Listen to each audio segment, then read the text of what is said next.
দুর্বৃত্তদের নিয়ে রাজনীতি আমি করি না। যে রাজনীতি করতে আসছে আপনাদের সেবক হতে আসছে, আপনারা মালিক, আমরা সেবক।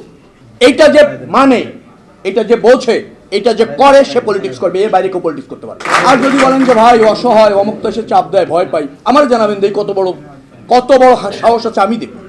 আমার কাজ এটা, এটা আপনাদের কাজ না। কিন্তু আপনাদের কাজ একটা আছে, গোপনে গোপনে সহ্য করবেন, আতাত করবেন। আবার আগামীতে মার্কেট কমিটি হবে, ওই কলিমের পাওয়ার বেশি, ওরে যদি হাতে রাখি সেক্রেটারি হয়ে যাইব। আর গোপনে গোপনে সুবিধা হবে না, তাহলে সমাধান নাই। আপনারা যদি না চান আপনাদের কাছ থেকে অবৈধ সুবিধা নেবে, শেখ রবিউল আলম বেঁচে থাকতে হবে না।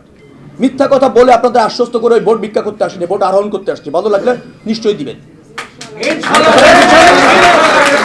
দায়িত্ব দেবেন, পালন করব, ন্যায্যতার সাথে থাকবেন, দায়িত্ব আমার।